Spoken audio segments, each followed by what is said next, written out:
Chelsea 2, Burnley nil, and another win for Chelsea.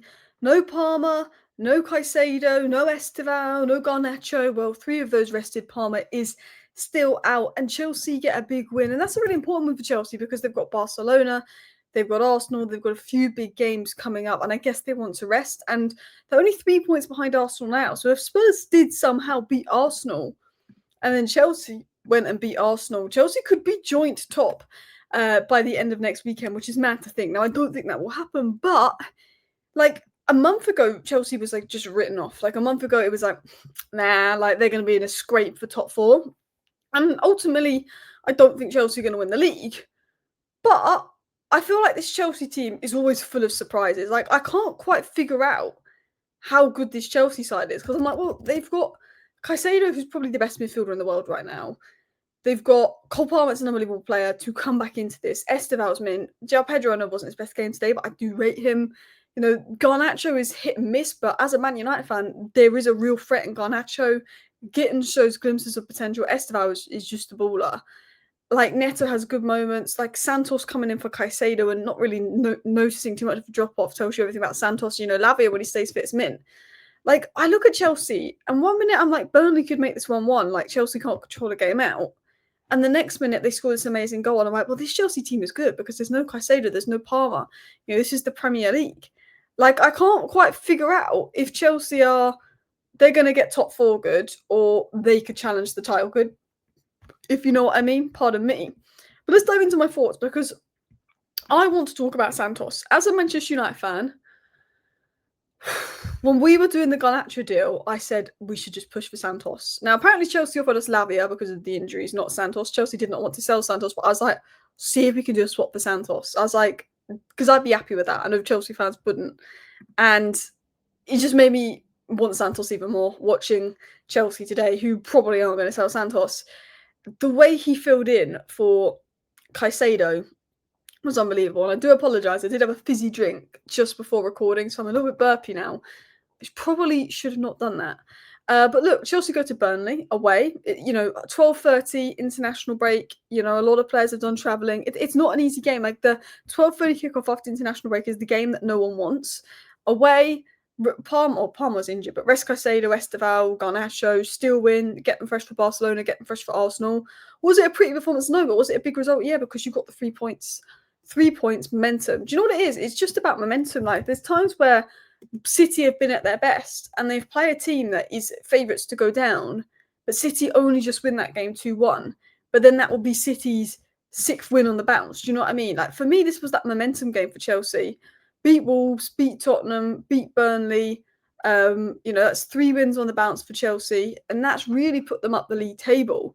And look, 3 points off Arsenal at the top. I thought the first 60 was quite controlled, but I did think that not Sunderland, Burnley grew into the game. I don't think Burnley did much, to be honest. They had like a good 10 minutes at the beginning.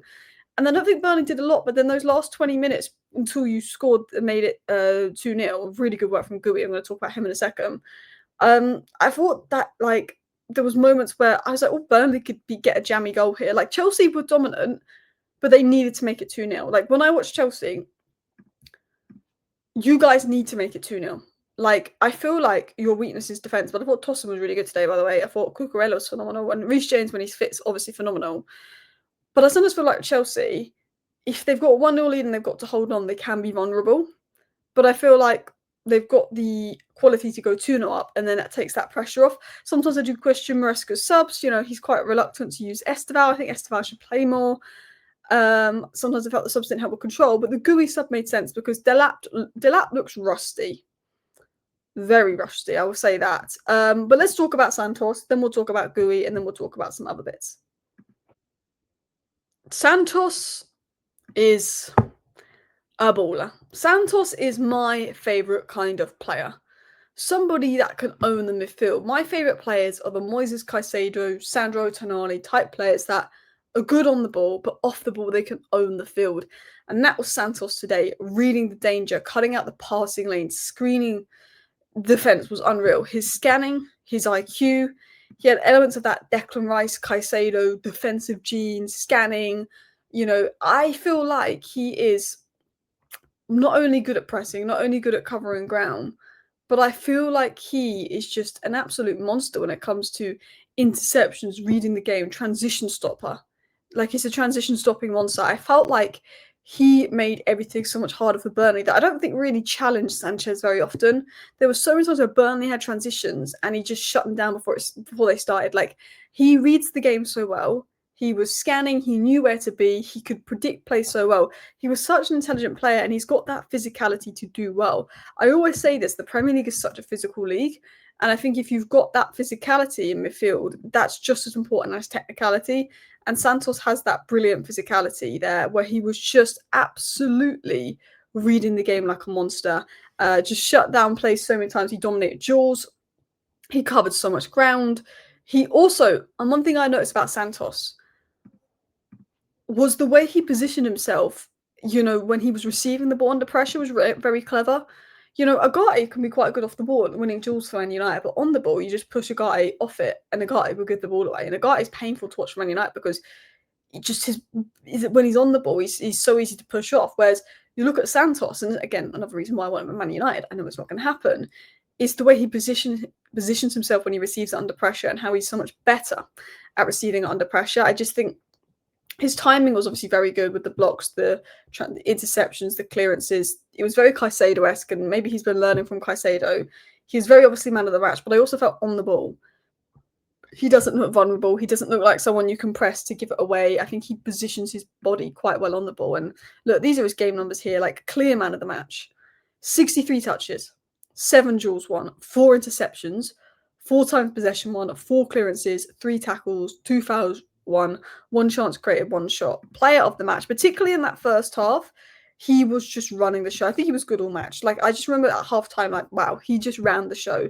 Like, him and Neto is definitely who impressed me the most today. Neto gets a lot of stick for Chelsea, and I think there's inconsistencies there, but I think Neto was so crucial in those 2 goals and actually just getting the ball up the pitch and ball carrying, and that was really valuable. But Santos was clear man of the match. But I do want to talk about Neto because I think he did well. I thought it was the biggest threat. I thought he was sharp, direct, looking to create. I thought he was carrying the ball well. He almost scored a second goal when he hit the post. He took his goal well. Was a huge part and build up for the second goal. He might be inconsistent, but when he's good, he does produce some real quality moments. Like, even if he's meh for 60 minutes of a game, the other half an hour of that game, he could just be really key. And I think he was very good at getting the ball up the pitch.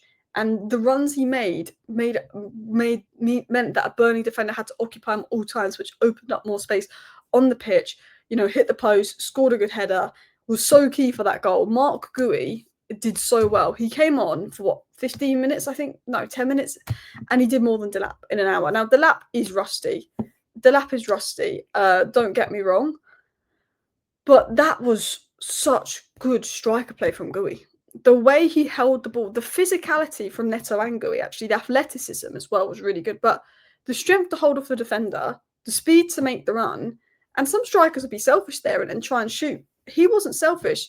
The way he placed it, and he knew Enzo, when it comes to box crashing runs, Enzo's very good at that. Very good at box crashing runs. But the way he put it there, like he could have shot, it was not just the run. The run was great. He timed it well, holding off the defender, the cross, the ball, the everything. I think that he deserves more minutes from Maresca. I get that he's young, but I really like Guiu. I think Esteban and Guiu are very good youngsters. I really do like Guiu. I think he's obviously very hard working. He's always pressing. He's always working ridiculously hard. But, that's what Delap needed to do today. And Delap didn't do that today. And I think Delap, given time, he will do that. He's just come back from an injury, red cards, all of that. But the goal comes from his centre-forward play. Don't get me wrong. Neto did well. Enzo's there. Good finish. Box crashing run. But that did come from Marc Guiu today. I want to give Chelsea's defence credit as well. I thought Tosin was unbelievable today. I thought he was really good on the ball, really calm on the ball, good in duels. I thought that was one of Tosin's best games. I thought Cucurella's been good for a while. Like, don't get me wrong. Cucurella has been... Do you remember he was flop of the season and now he's actually like best left back in the league? It's nuts how... And I think Cucurella's a really good example of don't write signing off after one season because, managers can change, things can change. He's gone from flop to arguably best left back in the league. But I think he had a really good game. He made some good off the ball runs. But also I think he just defensively did well. I think defensively he did well, and that's 3 clean sheets in a row for Chelsea. I was giving Chelsea's defence a bit of criticism about a month ago, saying like they need to score 2 or 3 because I feel like they're always going to concede. But they've got 3 clean sheets in a row. Of course, Tottenham wasn't the most attacking threat. Either's Wolves, either's Burnley. But they done very well. And you've got to look at the bigger picture. This is international break. This is 12:30 kickoff. There's no Palmer. Caicedo's rested. Garnacho and Estevao are rested. Maresca's game management, I question some of Maresca's subs and his calls, don't get me wrong. But Chelsea in a very good position. And I can't decide how good Chelsea are. I don't want to put them in title race conversations, but they could be. And yeah, they're good. Anyway, let me know your thoughts down below. Thank you for watching. Bye.